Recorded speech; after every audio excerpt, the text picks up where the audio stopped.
Justin and Jason coming to you, Regeneration Racing. We're going to be working on our rat here today. So we got a bunch of used parts. We have tubular control arms, new inner and outer tie rods with sleeves, new idler arm, and a new center link. We're going to be reusing our old springs, and we already have the 90-10 drag racing shocks. So we noticed that when we push down on the suspension, it wants to come up, which is good. So it just wants to send it up. So the whole idea behind these new control arms is to make the front suspension articulate freer and move up, therefore transfer the weight to the back. The control arms that we're putting in also have a dropped spring pocket, so we're hoping to lower the front end of this car by an inch. I would even say maybe an inch and a half. I'm not exactly sure where that's going to go.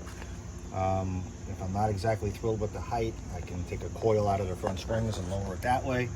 But that also changes the spring rate, so we're going to probably want to leave it alone if we can.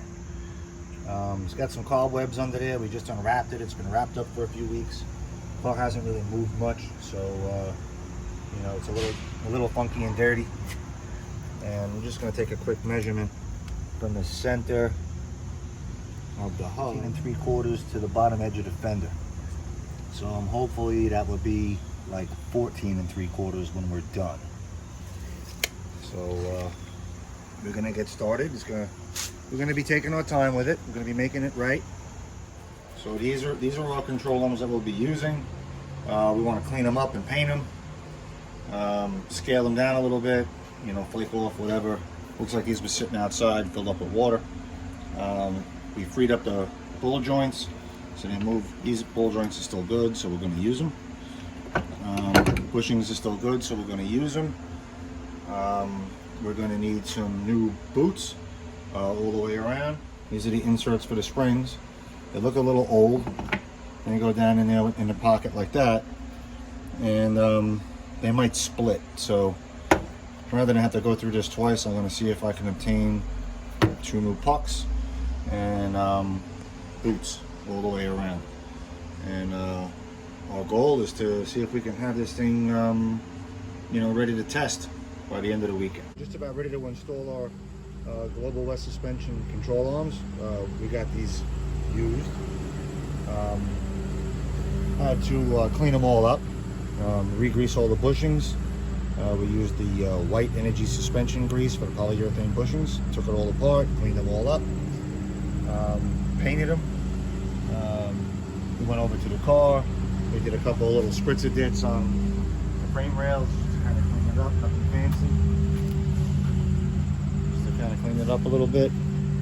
And we're getting ready to reinstall our control arms and be able to obtain from our friends at S&K Speed a set of Moroso drag racing coil springs.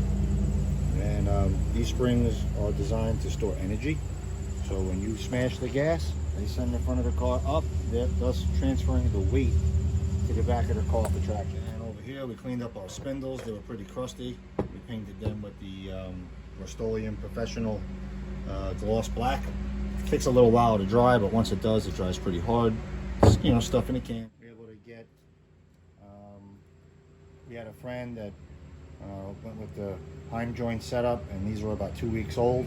So he took these out. We were able to luck in those. These are made by Moog. And over here we have a brand new Moog center link, and a brand new Moog idler arm, and our Pitman arm that's mounted to our steering box is in very good shape, so we're going to leave it. So we're going to get started reassembling the front of this car, and we'll check back in.